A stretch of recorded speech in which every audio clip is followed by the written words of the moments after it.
It's a decision that it's taken you months to make, or did you? How long ago did you make it? Probably made it 3 months ago, did you?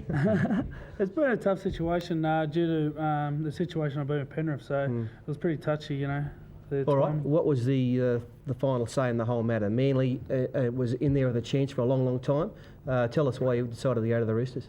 Well, it was between Manly and those two strong clubs. What are you doing, Bob? I've got some of my fingers.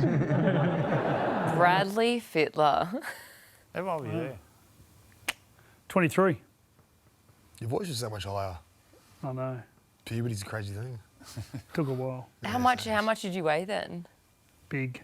I reckon I used to hover a bit over 100. Like you had the mumps. While, wasn't I? So that was you announcing, that was just after Haircuts. You know, when you're going through sure. troubles when you have a haircut like that. that was when you just announced that you were going to the Roosters. Yep.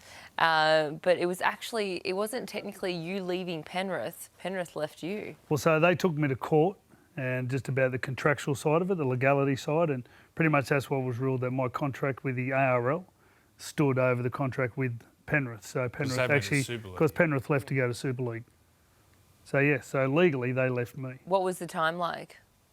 Going to the Roosters, oh, it's fantastic.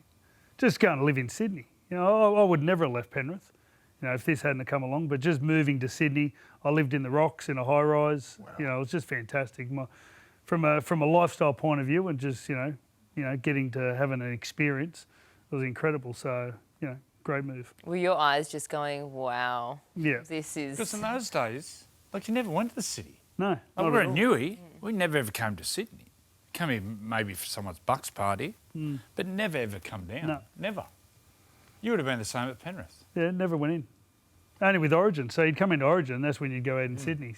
So, but no, it was a great experience. You know, and two great clubs. Love both clubs, but you know, just and different clubs. But it's a good experience. What'd you get up to? Not much. Yeah, not okay. much. Yeah, the Rocks is quite a quiet place in quiet Sydney. place. A few pancakes every now and again. DCMs. There's some funny memories early. Why, were you just were you like one of those kids in a candy store where you just I was so just putting my overwhelmed? hand up for anything. I was saying yes a lot. Wow. What Anyway. a time. That's 30 years ago. I know. Far out. That was the year before I was born. That was such a great time. Footy was fantastic. Yeah. Far out. No phones getting around. Oh, yes. No phones. No phones. Fuck. What was that? I just swore. You're playing in the wrong era. I know. I think you would You have would have liked our thrived in- era. Yeah, I know. You would have loved our era, and we would have loved you. Would have been nice to trade some stories off air. Oh, go back yes. and forth. Two Oh, my peas word. in a pod right here. Maybe three. Maybe three. Yeah. I'm not in your class. Yeah. Mate, back in the day, he was captain coach back in the day. Far out. When we roomed together in Origin. Come on. All right, let's talk about another coach, the Raiders, Ricky Stewart. The Raiders season is just going from strength to strength. Would you have sort of predicted this at the start of the year? Not a million chance in years. the world. Everyone was writing them off at the start of the year, weren't they? You know what? They know their style, they know their DNA, and they've recruited these players. Those forwards, Tarpany and Papali'i, and even the other forwards, Hudson Young and those blokes. And then the young guys, Ethan Strange, K.O. Weeks, Chevy Stewart, and these young fellas. What's the hooker's name as well? Tom Owen Starling? Paddy, he's a gun. No, the younger one, the other one. Yeah, Owen Paddy. Owen Paddy. Unreal. I like what they've done there, though. Tom Starling, I think he brings that speed to the middle. You've got those big blokes around there as well, so he creates that little bit more danger. I think it's a shame they missed their back rower, Matty Nicholson. Geez, he had a ripping start of the season. Is he coming back?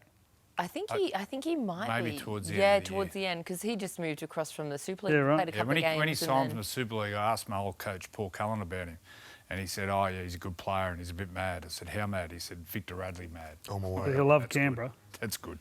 Well, because he had his dad. His dad flew over from England to watch one of his games That's right. in Yeah. Canberra. I think we had him on the coverage as well. The other thing that's important is all those backs, all those young kids, they've all now played over 50 games.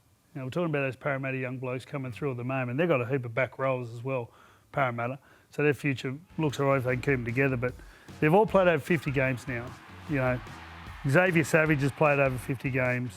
K.O. Weeks has played well over 50 games.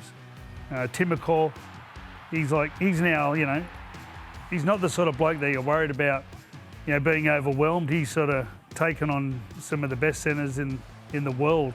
How good's this young bloke? He's got some speed behind him. What about Tarpany? What's he like to tackle him? Yeah, so it's interesting, right? When I was speaking earlier about I'd rather a Spencer Leniu running straight at me. Yeah. Tarpany has the footwork of a back. So he'll come in and you're not sure if he's going to bump, if he's going to spin, if he's going to step off his left, if he's going to pass, if he's going to offload. That's the other thing as well with him. He's so strong through his hips. So you never know if he's just going to get the late offload away. You're always got to stay up. You're always got to be wary. I'll put him up there as one of the world-class front rowers in our game, if not the... Oh, right. Well, this is where he's dangerous, because Tarpany and also Papali'i, like anywhere near the try line, they're try scorers. They are. But they've both got that Gap. subtle footwork. Yeah. Do you see them maintaining this form and this run? Do you see them finishing potentially minor premiers? I think if anyone's going to beat the Storm, it's them.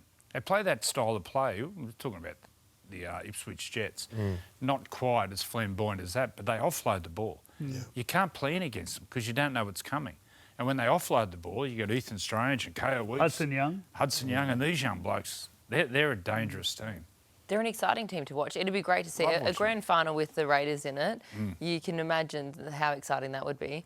Well, on that right side, that was their weakness, Timoko and Savage. And you just watch how much they've improved during the year. And that's one of the real bonuses of having these young blokes come through, is that they're learning. They haven't not stuck in habits. So if they didn't improve there, I reckon they would be sitting on top, because teams were going there easy and scoring. So that's the advantage of young blokes.